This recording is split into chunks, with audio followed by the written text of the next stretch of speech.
Bonjour, mon nom est Jolene Et ici Stéphanie. et bienvenue dans mon cadre de pas. Sais-tu quoi, Jolene? Ça fait tellement longtemps qu'on se parle, puis qu'on a des discussions riches à propos de l'enseignement. Puis à chaque fois qu'on termine nos discussions, je suis comme si toutefois qu'on avait enregistré ça ou que les enseignants pouvaient entendre nos discussions. Puis sais-tu quoi? Le jour est venu. Puis là, on vous avertit, c'est notre premier balado. Alors patientez avec nous, on va s'améliorer. Mais là, j'aimerais, Jolene, que tu leur présentes vraiment qu'est-ce qu'est le thème de notre premier balado. Notre tout premier balado va porter sur pédago. Quoi? Qu'est-ce que ça mange en hiver? Tous ces termes-là qu'on utilise. Yeah, pédago quoi? Lançons-nous. Parfait. Bonjour et bienvenue à cet épisode de Pédago quoi? Il y a toujours plein de mots qui circulent autour de nous comme pédagogie, didactique, les pratiques pédagogiques, les stratégies d'enseignement, les pratiques à haut rendement, etc., etc. Mais moi, je vais être honnête avec vous, je suis un petit peu mélangée avec tout ça. Qu'est-ce que ça mange en hiver, tous ces mots-là? Jolene, je suis entièrement d'accord avec toi. Puis, il me semble comme si à chaque année, on se fait dire des nouveaux termes, on se fait dire des nouveaux mots qui veulent signifier des nouvelles façons d'enseigner. Puis, je suis un peu perdue à l'intérieur de tout ça. Je me sens exactement comme que tu te sens. Puis, je pense que c'est vraiment important qu'on s'arrête sur ces mots-là, qu'on les adresse, qu'on aille les rechercher pour vraiment trouver les différences entre les mots et mieux les comprendre. Puis, il me semble comme si, puis là, tu me diras si j'ai tort, mais il me semble comme s'il y a certains des nouveaux termes qui sont sortis ces dernières années. Puis lorsque je viens à mieux les comprendre et comprendre la théorie derrière le mot, c'est comme si ça représente, c'est un synonyme d'un autre terme pédagogique que ça fait des dizaines d'années qu'on entend. Tu sais, est-ce que tu te sens comme ça toi aussi, là? Oui, je serais d'accord avec toi parce que des fois, on entend ces mots-là, mais on ne prend pas la peine ou on n'a pas le temps de vraiment regarder ou lire qu'est-ce que ce mot-là veut vraiment dire.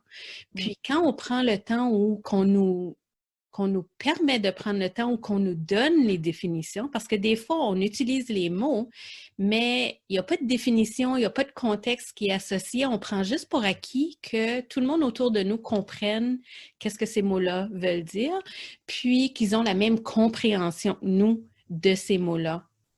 Puis je dirais que si on a la chance d'avoir les définitions ou d'avoir des contextes rattachés à ces mots-là, je pense qu'on se rend compte que, ça veut dire la même chose que tel autre, puis hey, moi, je fais ça. Mm-hmm. Tout à fait. Ou au moins une partie de ça. Mais là, tu as utilisé deux mots-clés là, que j'ai retenus. Il y en avait un qui était celui de nous donner le temps. Et le deuxième, de vraiment pouvoir le comprendre et le voir en contexte. Puis, je trouve que souvent, comme enseignant, on est tellement, tout va tellement, tellement vite, puis on n'a pas nécessairement, on n'est pas donné le temps de s'asseoir et d'être formé comme il faut sur certains de ces termes-là à l'intérieur de notre journée scolaire ou à l'intérieur de notre temps d'enseignement. Puis je crois que ça serait vraiment apprécié et profitable par les enseignants. Parce que les gens commencent à en parler de plus en plus entre eux, à des rencontres, à l'école, en salle de classe. Ça fait en sorte que là, on est bombardé, puis il y a tous ces mots-là qui circulent autour de nous. Mm-hmm. Puis des fois, on ne veut pas être vulnérable, puis dire, hey, moi, je sais pas qu'est-ce que ce mot-là veut dire. Oui, non, tout à fait.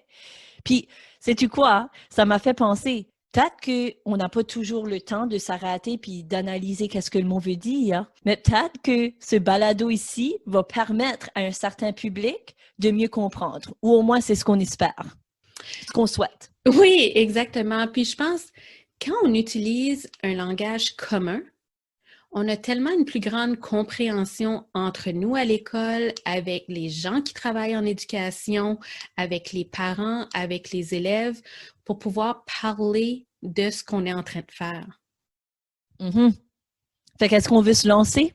dans les termes qu'on entend souvent dernièrement, là, puis ils sont super philosophiques? Oui! Alors, Allons-y! je dirais peut-être le premier mot que je voudrais aborder, c'est la pédagogie. Hmm. Est-ce qu'on veut commencer à l'analyser comme mot, les préfixes, les suffixes? C'est une blague. Mais non, mais c'est vrai que c'est un mot qu'on entend souvent. Mais là, Jolene, je sais qu'en nous préparant pour ce balado ici, tu es allé faire des recherches pour que toi-même, tu puisses te fier à certaines définitions de ces grands termes ici qui changent un peu de définition à tout bout de champ. Alors, qu'est-ce que tu as trouvé? Je suis curieuse. Alors, qu'est-ce que tu as trouvé comme définition au mot la pédagogie? Ben, je suis allée voir chez mon ami préféré qui s'appelle le Larousse en ligne. Ah oui?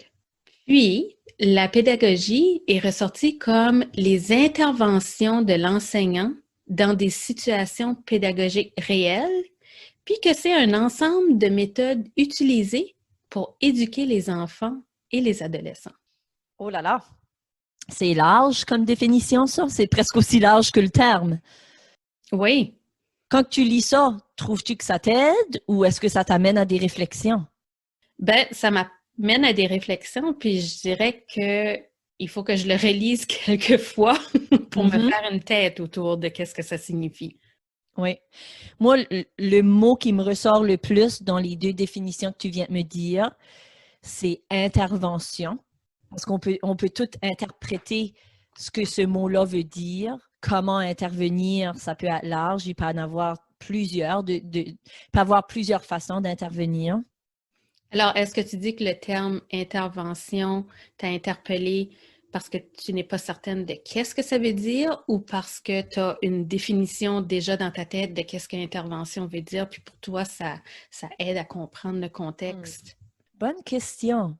Je crois un peu des deux, mais là, je me questionne souvent aussi sur si mon interprétation de ce qu'intervention veut dire est interprétée par les autres de la même façon. Je pourrais comme un peu t'expliquer ce que moi j'entends dans le mot intervention. Absolument.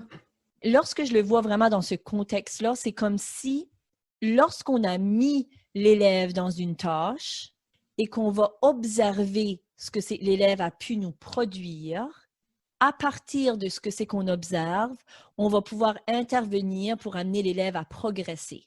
Puis là, je sais que j'ai parlé de façon assez vague et de façon assez large, mais ça pourrait s'appliquer à toute matière d'apprentissage, de la façon que je l'explique là. Et je pense que c'est intéressant la façon que tu parles du mot intervention parce que on dirait moi-même quand je pense au mot individuellement, je pense un peu comme aux policiers, aux pompiers qui sont des intervenants. Ben, ils vont juste intervenir si quelque chose arrive. Donc, je trouve que ça fait un peu de sens ce que tu mentionnes avec les élèves, que comme enseignant, on va intervenir avec les élèves quand on remarque quelque chose. Est-ce qu'on remarque que ça va bien? Est-ce qu'on remarque que ça ne va pas bien? Mais si on fait ces observations-là de ce que les élèves sont en train de faire en salle de classe, ben, je trouve que dans ce sens-là, je vais faire une intervention, ça semble très intentionnel. Oui. Puis là, tu parlais là, puis je pensais, on voit de plus en plus d'interventions liées à des comportements ou liées à des élèves qui vont pas nécessairement s'appliquer à une tâche. Mais là, moi, quand je le lis avec pédagogie, je pense pas à ça du tout, là. Je pense vraiment à l'élève en tant qu'apprenant de n'importe quoi pour devenir un meilleur lecteur, meilleur communicateur, meilleur auteur, meilleur chercheur, meilleur scientifique, mathématicien, peu importe. Puis je pense juste à... Puis là, je remets tout en question un peu en te le disant. Comment est-ce que nos élèves passent la majorité de leur temps en salle de classe? Est-ce qu'ils sont plus en train de produire, puis être mis dans des situations pédagogiques réelles, puis qu'on intervienne pour les amener à devenir de meilleurs, je ne vais pas toutes les renommer là, mais lecteurs, auteurs, etc. Ou est-ce qu'ils sont souvent mis dans des situations où ce qu'on leur apprend une stratégie, puis là, on s'attend qu'ils l'appliquent, la stratégie qu'on leur enseigne, parfois, on va planifier d'enseigner une stratégie lorsqu'on prédit, on déduit que tous les élèves en auraient besoin, lorsque ce n'est peut-être pas le cas. Je pense que des fois, on ne prend pas assez le temps de les laisser produire pour mieux les connaître avant d'intervenir, avant de leur enseigner les stratégies nécessaires et de les faire pratiquer, puis qu'on essaye tout juste d'enseigner tout le monde de la même façon avec les mêmes stratégies. Fait que c'est vraiment ça ce que je retiens un peu d'intervention. Et je trouve ça intéressant parce que pendant que tu es en train de dire ça, je me dis, j'aurais dû aller voir qu'est-ce qu'est la définition du mot enseigner.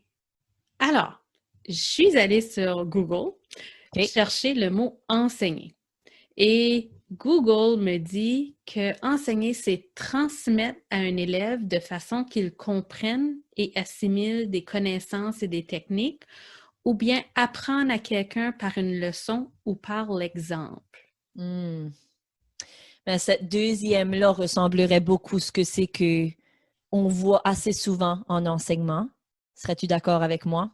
Je pense que oui, parce qu'on dirait, je vois pas cette petite connotation-là d'intervention, de s'assurer que je veux poser des questions à l'élève pour voir si l'élève a compris ce que je voulais qu'il comprenne ou qu'elle comprenne, ou qu'il ou elle est en train de se rendre où je voulais l'amener. Alors, je trouve que dans le terme enseigner, il y a un petit peu moins de cette connotation-là d'intention et d'intervention que j'aime beaucoup avec le terme pédagogie. C'est vraiment intéressant, hein? C'est comme tu dis, les définitions d'enseigner sont moins précises, ou au moins moi, je les interprète un peu moins de façon précise, ou je ne devrais pas dire précise, je devrais peut-être dire complète. Parce que dans les deux définitions que tu nous as données, c'est comme si on enseigne, ça nous dit qu'on va modéliser dans le fond, hein, ça disait à partir d'exemples. Il y avait une partie où tu as parlé l'assimiler.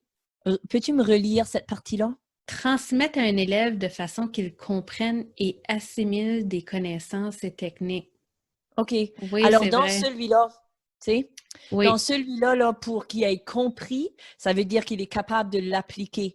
Fait que là, il faut aller vérifier si l'élève a bel et bien compris, puis pas juste s'il a bel et bien compris en nous le reformulant, mais vraiment en appliquant ce que c'est qu'on lui a enseigné. Oui, alors, en fin de compte, il y a quand même beaucoup, beaucoup de similarités entre C'est vrai. Finalement, oui. enseigner et la pédagogie. C'est surtout cette deuxième définition-là Oui, qui me dérangeait un peu. Mais là, quand je vais repenser à assimiler, puis à vérifier ou assurer qu'ils aient compris, ça ferait toute partie, là, ça serait comme synonyme à intervention. oui, parce que pour pouvoir l'assimiler, c'est que tu vas vraiment l'ancrer en profondeur, puis que l'élève, la personne va être capable d'en reparler ou de le refaire ou etc. C'est ça, oui. Puis je trouve que dernièrement, hein, quelque chose que j'irais dire là, ça serait à quel point qu'on enseigne, on enseigne, on enseigne, puis que nos élèves n'appliquent pas, n'appliquent pas, n'appliquent pas. Parce que moi, honnêtement, il y a une partie de moi, vu que je suis en salle de classe cette année, il y a une partie de moi parfois qui est déçue parce que je pense avoir enseigné quelque chose comme il faut. Puis là, je vais vérifier s'ils sont capables de l'appliquer, puis ils ne peuvent pas l'appliquer. Ça me déçoit. Des fois, je suis vraiment découragée. Puis je pense pas que je suis la seule à penser comme ça. Non. Mais ce que c'est par la suite, une fois que je me calme et que je m'auto-évalue, souvent je vais me dire, ben, sais-tu quoi, Steph? Peut-être que c'était trop avancé pour eux autres ou que je n'ai pas été vérifier s'ils étaient capables lors de mon intervention ou lors de ma leçon, de mon enseignement, à un point où ça les a un peu comme dépassés. Tu sais, j'aurais dû aller vérifier un petit peu plus tôt pour me rendre compte que c'était soit trop avancé pour eux ou que j'avais besoin de clarifier quelque chose ou que j'avais besoin d'aller modéliser ou que j'avais besoin de partir d'une mise en situation pour les amener à l'appliquer. Comme il y a toujours, une fois que je me pose ces questions-là, il y a toujours une raison que ça n'a peut-être pas été compris ou assimilé, si on veut, correctement.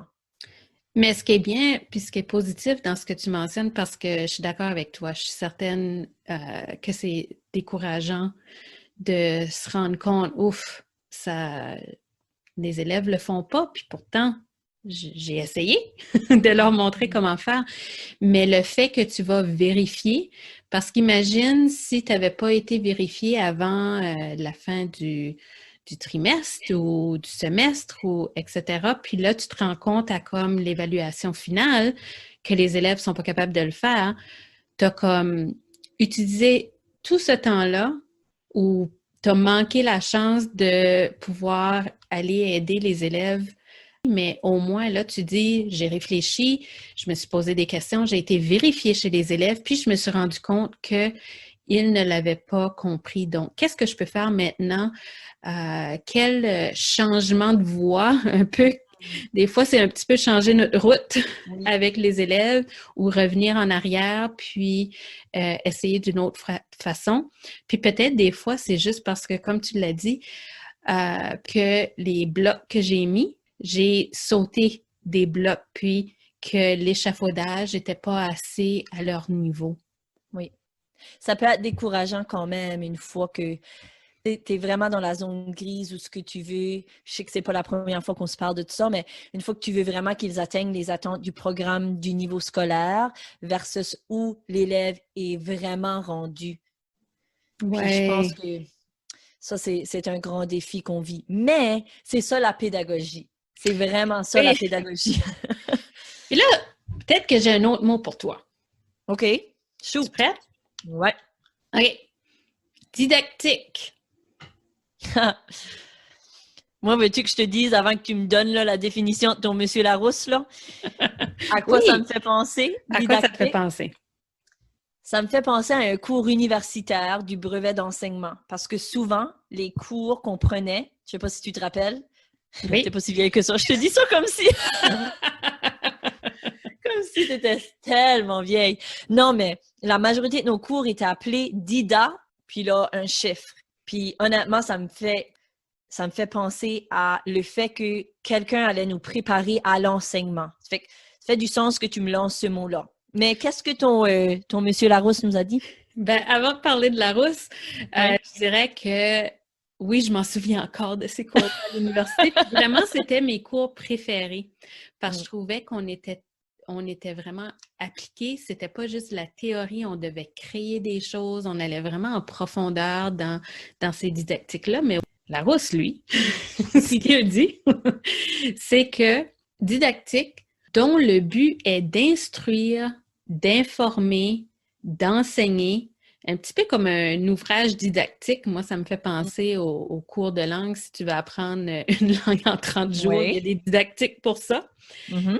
Et une autre partie de la définition, c'est toute la réflexion avant, pendant et après l'enseignement en salle de classe.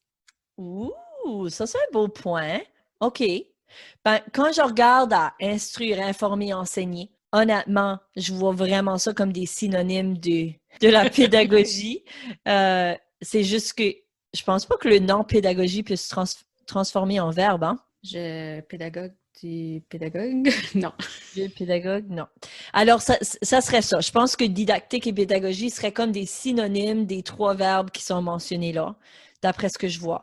Mais ce que je trouve vraiment intéressant, c'est cette partie-là, la réflexion, avant, pendant et après. Toi, quelles sont tes réactions par rapport à ces termes-là ou à ces mots-là? Ben, je trouve que ça fait vraiment un beau lien avec pédagogie parce qu'on parle des interventions de l'enseignement dans des situations réelles, en salle de classe finalement.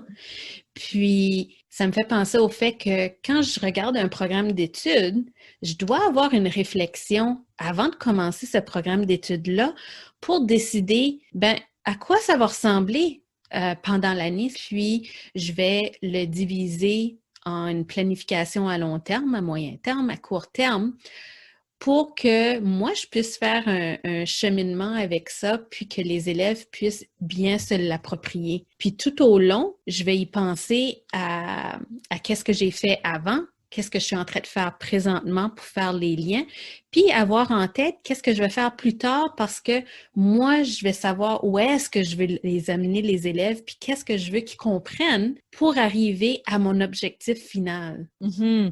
C'est comme si lors de ton pendant, ton après devient ton avant. C'est comme si lorsque tu es en train d'intervenir avec tes élèves ou leur faire une activité, tu es déjà en train de penser à OK, je vois qu'ils pourraient avoir besoin de ça, je vois qu'ils pourraient avoir besoin de ça. Je pense qu'on va être obligé de passer un petit peu plus de temps là-dessus, etc. C'était Hein? pas mal profond, là, ce que tu as dit. Là. Tu l'as dit pas mal vite, mais comme...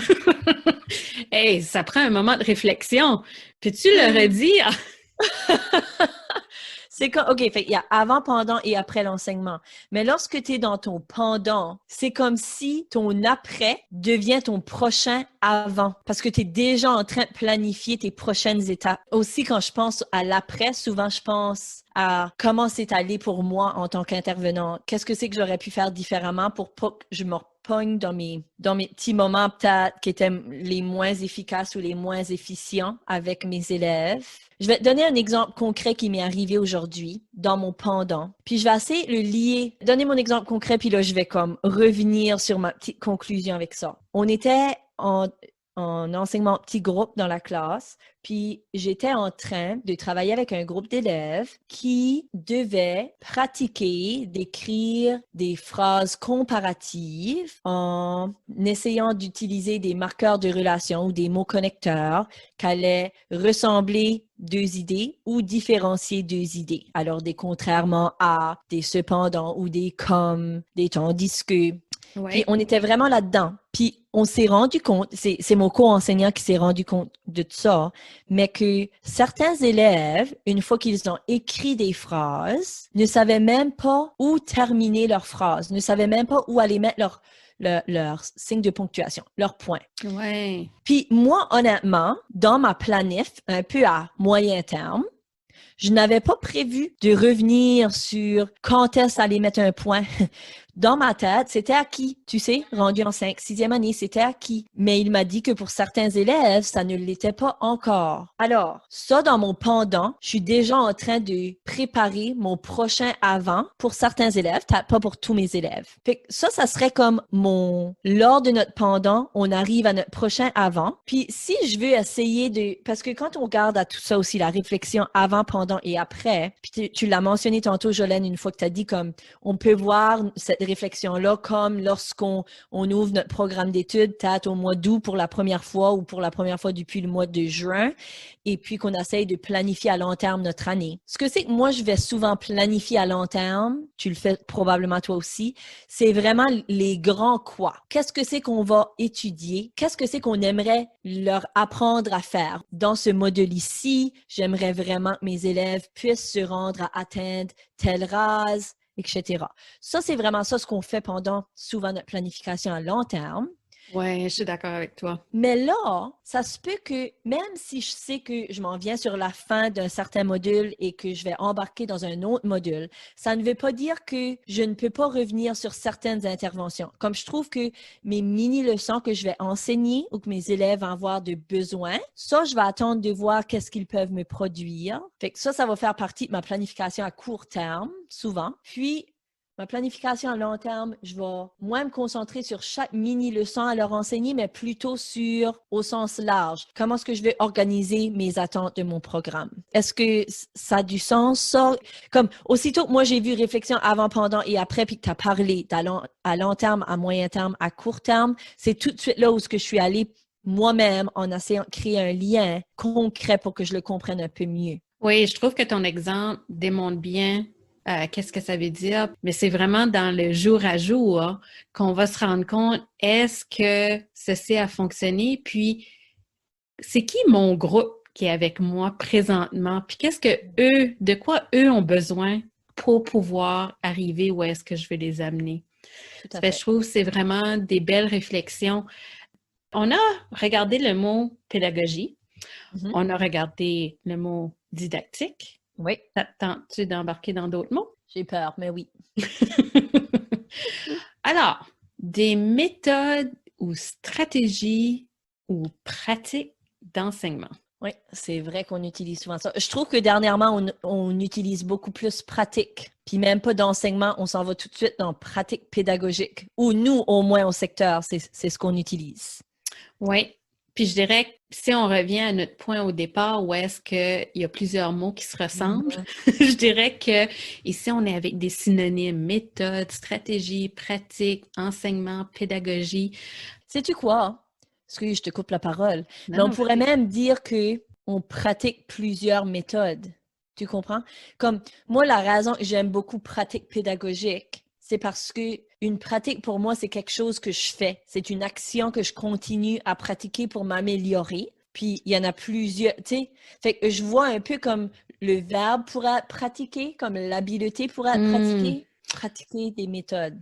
Oui, un petit peu comme si on fait le lien avec les sports, on va avoir beaucoup de pratique parce que lors de la partie, on veut être capable de faire certaines choses, mais on va seulement y arriver si on a eu beaucoup de pratique. Hmm. Mais je suis d'accord avec toi que j'aime l'idée de pratique au pluriel. OK, ça fait que là, tu as parlé de méthodes ou de leurs synonymes. As-tu trouvé des différentes méthodes? Ben, c'est intéressant que tu poses la question parce que oui! Je me suis amusée à faire des recherches. Je crois pas. Oui, oui, c'est vrai. Mm.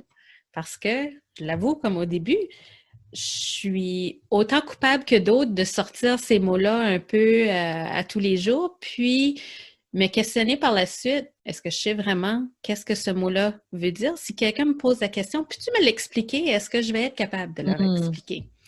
Donc, c'est pour ça que je voulais regarder pour m'assurer que je donne une explication, mais je dirais aussi que c'est pas coulé dans le béton, les explications qu'on donne aujourd'hui. On va pas venir te chercher là-dessus, là. Tu vas être correct. On va blâmer le Larousse. Hein? Oui. Donc, une première pratique pédagogique, c'est l'enseignement direct. Donc, l'enseignement direct qui est aussi un synonyme de l'enseignement explicite.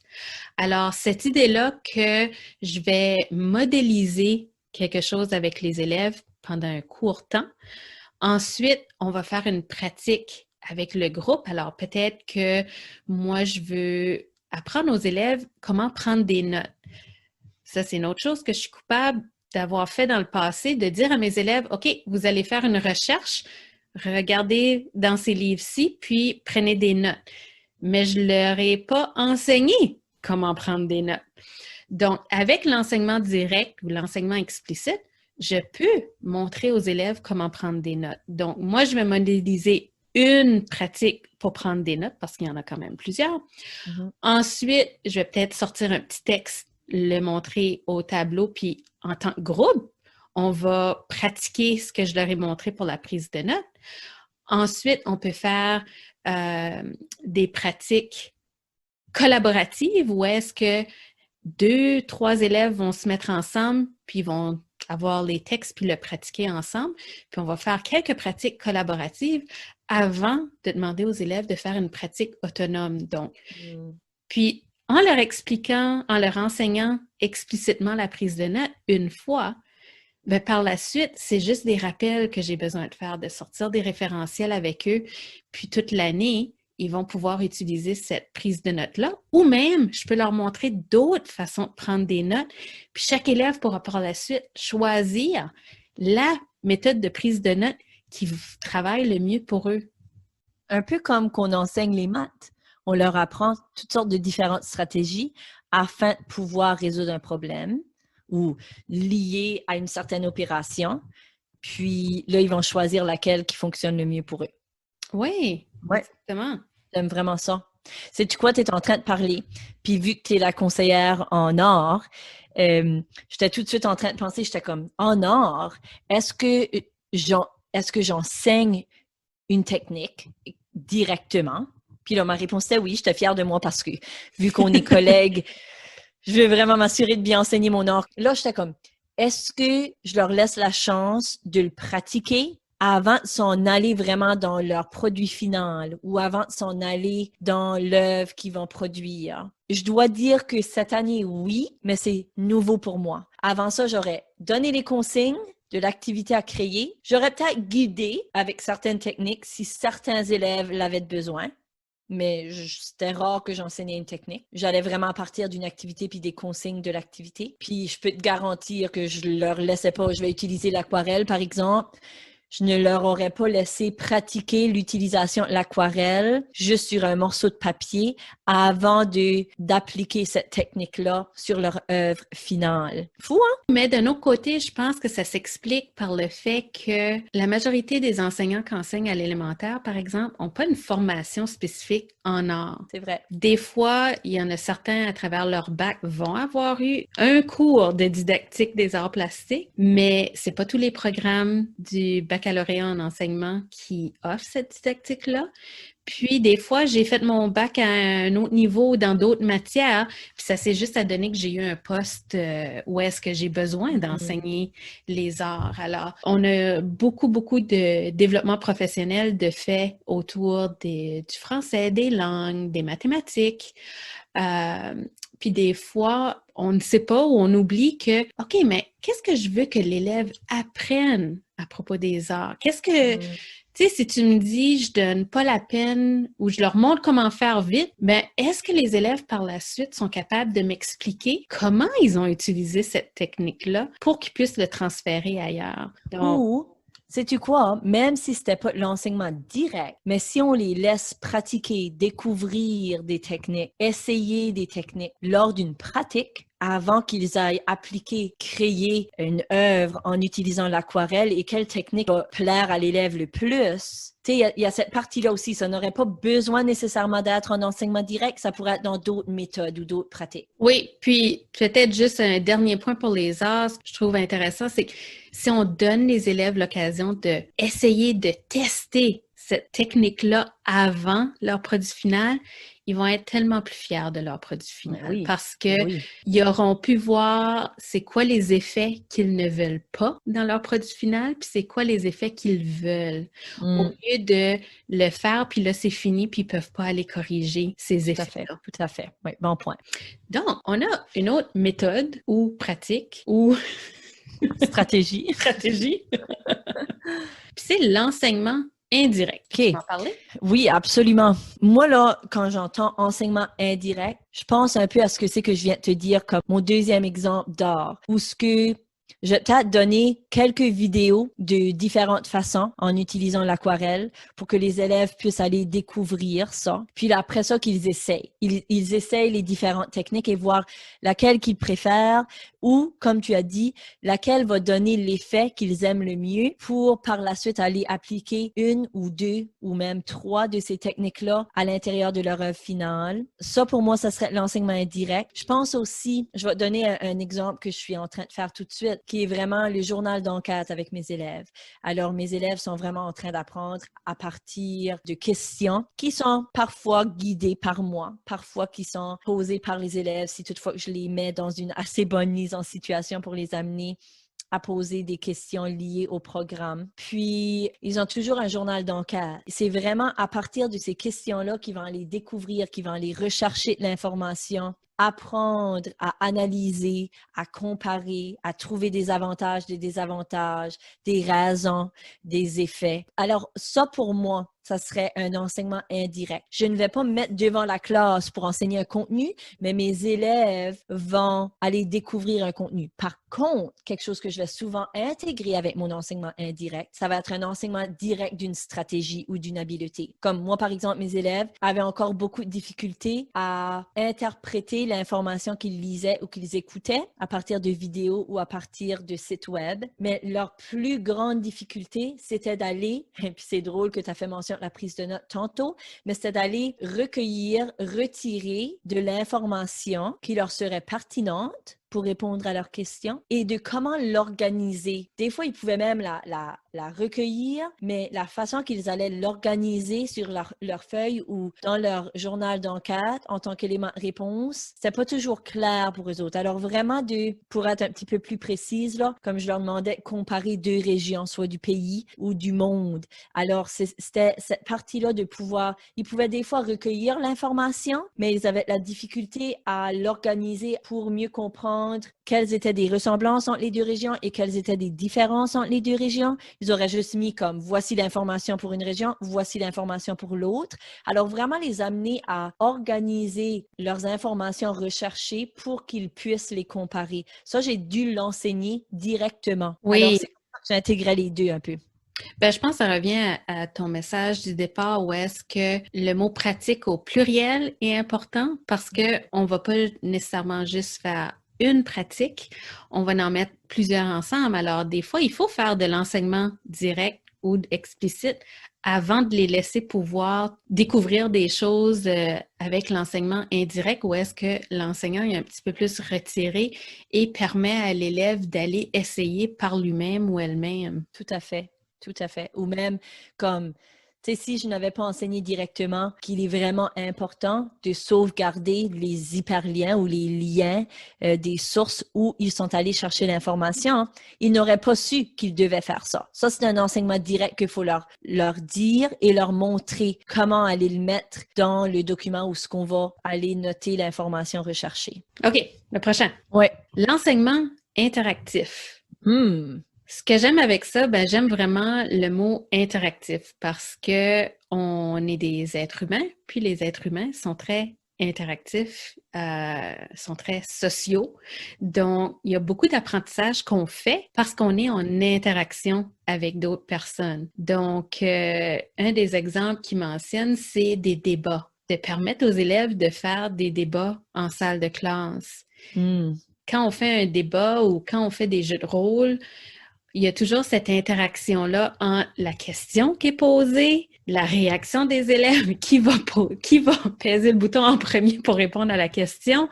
Oui. Puis dans les jeux de rôle, comment j'interagis avec ce que les autres personnes sont en train de dire. Ça me fait réfléchir encore une fois à pratique au pluriel où est-ce que ça serait impossible de faire de l'enseignement interactif comme des débats ou des jeux de rôle si on n'a pas en premier travaillé le contenu avec les élèves. Parce que comment peuvent-ils amener des arguments dans les débats s'ils n'ont pas les mots, s'ils n'ont pas le contenu pour en parler? Tout à fait. Mais une fois qu'on fait le débat, les élèves sont dans une situation authentique où est-ce qu'ils peuvent parler du sujet. Alors, en les écoutant, je peux voir si les élèves ont compris le contenu qu'on est en train de présenter, puis s'ils l'ont vraiment assimilé.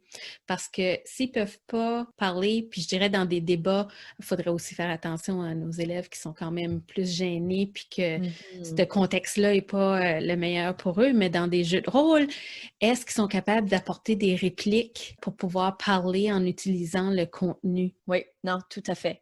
Puis là, tu fais mention beaucoup du contenu. Puis souvent, en ayant parlé avec toi, puis je sais qu'il nous reste une autre méthode à mentionner, mais pourrais-tu, parce que tu me l'expliques souvent, puis je m'excuse, mais je te repose la question, pourrais-tu m'expliquer la différence entre le contenu et le contenant? Ben, je l'appelle un peu les paillettes de l'affiche ou le glitter du poster. OK.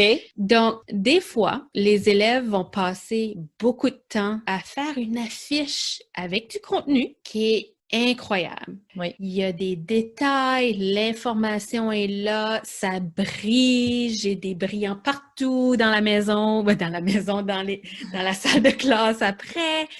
Mais si je demande aux élèves de façon informelle, peux-tu me parler de ton affiche? Ils peuvent rien me dire.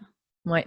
Ils vont me dire soit lire, copier-coller ce qui est écrit sur l'affiche ou dire très peu de choses dans leurs propres mots. Tout à fait. Puis je dirais aussi ça s'applique à quand on modélise pour les élèves parce que des fois, on va vouloir capter leur attention, on va vouloir piquer leur curiosité, puis on va avoir créé un déclencheur qui va être « wow ». Les élèves vont s'en rappeler pour 20 ans. Oui. Mais ils vont se rappeler du « wow » qui est le contenant, mais ils ne pourront pas me dire c'était à propos de quoi. Qu'est-ce qui était le but de ce déclencheur-là? Qu'est-ce Oui. qu'était le but de cette affiche-là? Alors, c'est pour ça qu'il faut faire quand même attention que les élèves puissent aussi parler du contenu et pas seulement du contenant.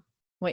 Puis le contenu, ça pourrait, si je comprends bien, ça pourrait être autant de l'information que ça pourrait être l'application de stratégie, n'est-ce pas? Oui, comment tu fais pour comprendre quand tu lis un livre? Ben, quand il y a un mot que je comprends pas, je vais poser des questions, je vais aller voir dans le dictionnaire, etc. Alors, c'est aussi avec les habiletés qu'on veut que les élèves développent pour qu'ils puissent utiliser dans différents contextes. Alors, c'est pas nécessairement seulement apprendre des faits ou des dates, Non, etc.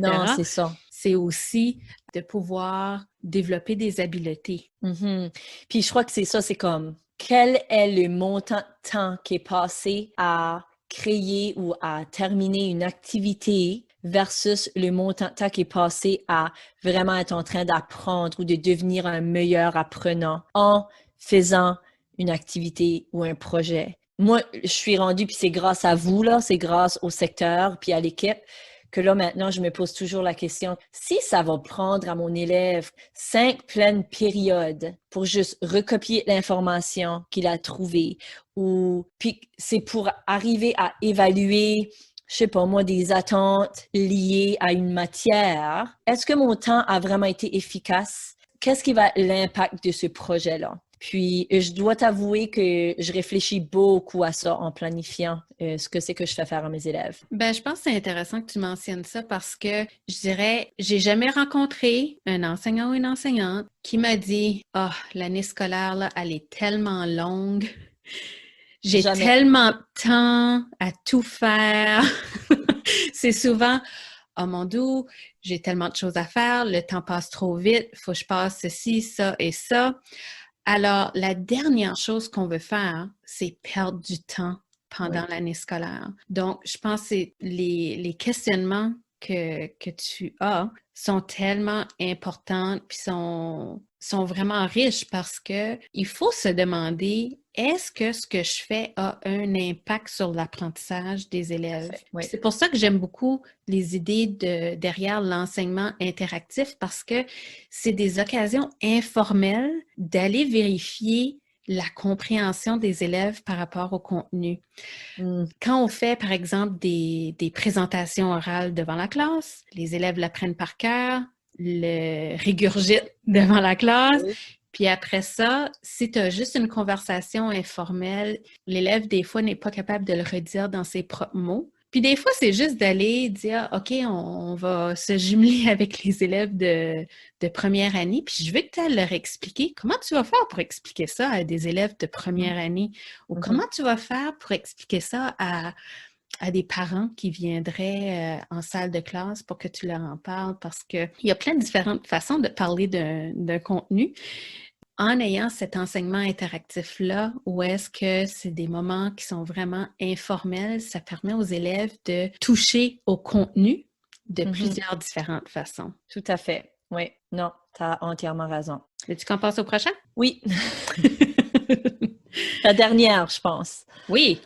L'étude ou la pratique indépendante. Qu'est-ce que ça te OK. dit, ça? Honnêtement, moi, quand je vois ça comme une pratique que l'élève va faire sans nécessairement recevoir l'appui ou l'intervention de l'enseignant ou de ses pairs. Alors, ça serait vraiment une pratique que l'élève ferait lorsqu'il serait rendu à un point où il a compris la stratégie ou qu'il a compris le contenu et qu'on l'amène à l'appliquer, à nous démontrer qu'il l'a d'assimilé, genre. Ou, même si c'est pas encore super bien assimilé, qu'il est en train de pratiquer pour que ça le devienne et que ça devienne naturel d'appliquer ou de comprendre ce que c'est qu'il est en train d'apprendre. Je trouve que ce que tu es en train de dire est important. Je ne mettrais pas mon élève dans une pratique indépendante sans avoir rien fait au préalable. C'est un petit peu comme si j'aurais une liste de choses à cocher.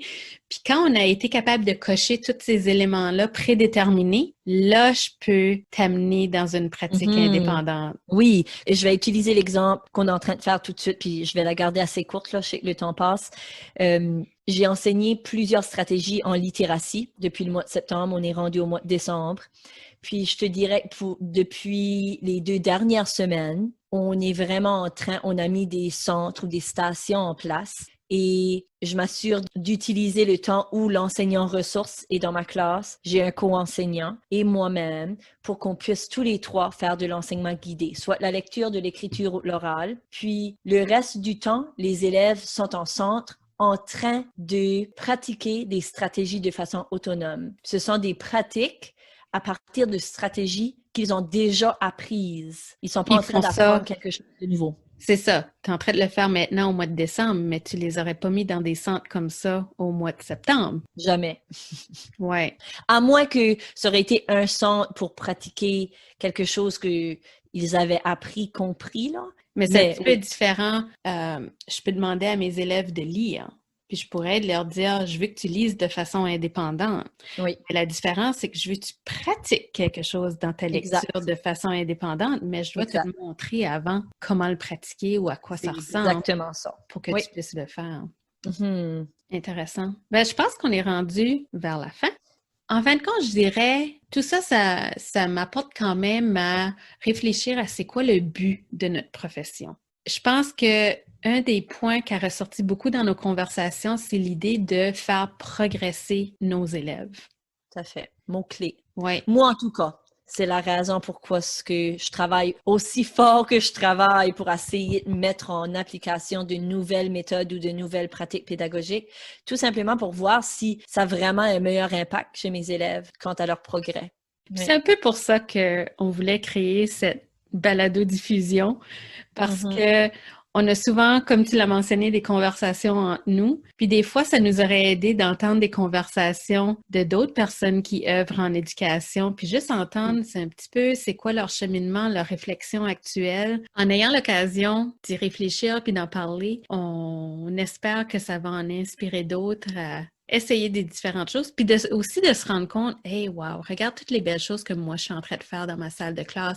J'avais pas pris quelques minutes pour réfléchir à toutes les belles pratiques que je suis en train de faire dans ma salle de classe. Et oui, les enseignants travaillent super fort pour essayer de faire progresser leurs élèves, vraiment.